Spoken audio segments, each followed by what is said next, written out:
इन गद्दारों से मैं जानना चाहता हूं कि तुम्हें तकलीफ हो रही थी तो तुमने इलेक्शन के बाद ये तकलीफ क्यों जाहिर की? इलेक्शन के पहले करना चाहिए था। आपको मर्ज करना पड़ेगा बीजेपी के अंदर। तो क्या बीजेपी के अंदर मर्ज करोगे और आपका वो कार्यकर्ता जो खून पसीना एक करता रहा, कुछ पहली बार बने, कुछ तीसरी बार बने, बहुत सारे एमपी तो चौथी बार बने हैं, क्या उन कार्यकर्ता को जब बीजेपी के गुंडे मारेंगे तो तुम उनके साथ बैठकर उनका समर्थन करोगे? उन कर्मियों को तुम मार दे खाते हुए देखोगे? इस प्रकार की गद्दारी। मां माटी मानुष की पार्टी तृणमूल के माध्यम से, दीदी के आशीर्वाद से और अभिषेक के समर्थन से और उनके गाइडेंस से हमारे 29 एमपीज जीत करके आए, सब तृणमूल मां माटी मानुष के नाम पर। उसमें से एक का देहांत हो गया तो 28 बच गए। इन गद्दारों से मैं जानना चाहता हूं कि तुम्हें तकलीफ हो रही थी तो तुमने इलेक्शन के बाद ये तकलीफ क्यों जाहिर की? इलेक्शन के पहले करना चाहिए था। और इलेक्शन के बाद अनेकों आरोप लगाए सुखेंदु शेखर ने और रिजाइन कर दिया। उसका आरोप लगा, सही है गलत है वो तो अलग बात हो गया, लेकिन कम से कम उसने एक पॉलिटिकल एथिक्स दिखाया कि वह जिस पार्टी में था, जिस सिंबल के साथ राज्यसभा में एमपी था, उसकी समस्या थी, उसने रिजाइन कर दिया। तुम्हारे में भी अगर पॉलिटिकल एथिक्स है तो तुम भी रिजाइन कर दो उसकी तरह और आ जाओ बीजेपी के टिकट पर लड़ने के लिए। एक स्वतः स्पष्ट है जो कॉन्स्टिट्यूशन का 10वां नंबर उन्होंने बताया है और इसकी रूलिंग भी है कोर्ट में कि एनडीए एक गठजोड़ है, पार्टी नहीं है। पहली बात तो आपने बताया नहीं कि आपके नंबर कितने हैं, 2/3 हुए या नहीं हुए, नहीं तो आप अभी तक निकाल दिया होता। क्या चिट्ठी आपने स्पीकर को दिया वो बता दिया होता, वो सब चीजें मालूम नहीं। यदि मैं एक मान लूं, आपके झूठ को सच भी मान लूं कि आपके पास 20 है, 21 है, 22 है, तो आपको तो विलय करना पड़ेगा, आपको मर्ज करना पड़ेगा बीजेपी के अंदर। तो क्या बीजेपी के अंदर मर्ज करोगे और आपका वो कार्यकर्ता जो खून पसीना एक करता रहा, कुछ पहली बार बने, कुछ तीसरी बार बने, बहुत सारे एमपी तो चौथी बार बने हैं, क्या उन कार्यकर्ता को जब बीजेपी के गुंडे मारेंगे तो तुम उनके साथ बैठकर उनका समर्थन करोगे? उन कर्मियों को तुम मार दे खाते हुए देखोगे? इस प्रकार की गद्दारी, जिस थाली में खाया उसी में छेद। तो कम से कम कुछ शर्म करो। बीजेपी में जाना है तो बोलो, तुम तो वैसे ही भूपेंद्र यादव के यहां थे, शुभेंदु अधिकारी वहां बैठा हुआ था, और तुम किस चीज का इल्जाम लगा रहे हो? करप्शन का। अरे जिस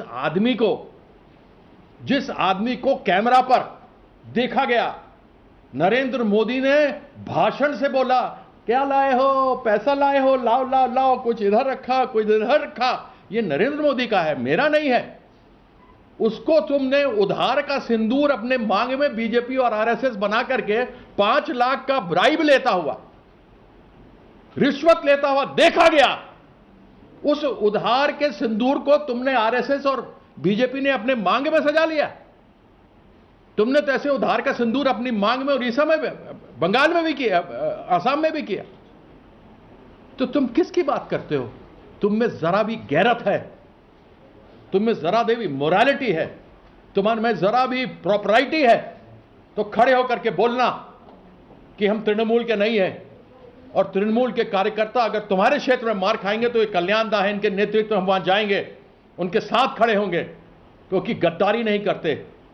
और जब वक्त ये ऐसा आया हुआ हो, जब हमें हराया गया, हम हारे नहीं बंगाल में, हमें हराया गया, सब कोई मिलकर के हराया, केवल 32 लाख का अंतर था।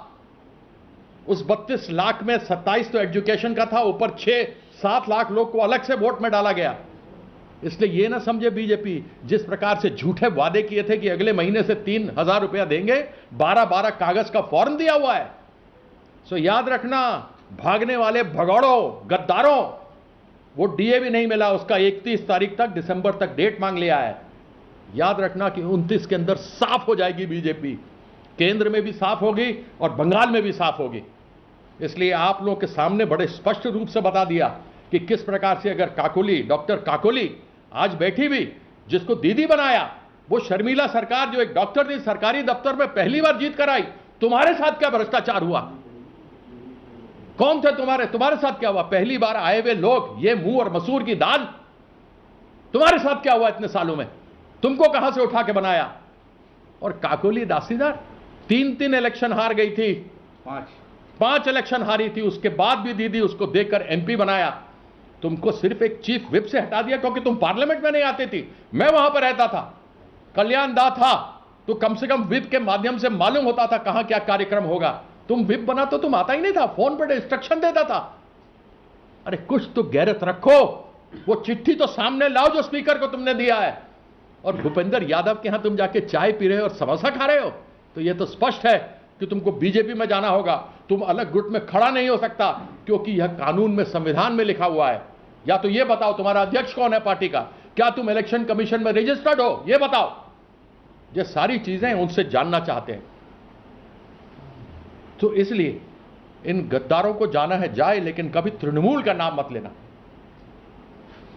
हम लोग मां माटी मानुष यह संघर्ष के साथ अपना माथा फोड़वाकर, अपनी पसलियां तोड़वाकर, अपना बाल खिंचवाकर, मारकर उनको लाठी डंडा नाली में फेंक दिया उस ममता बनर्जी के, उसके संघर्ष से खड़ी हुई है तृणमूल।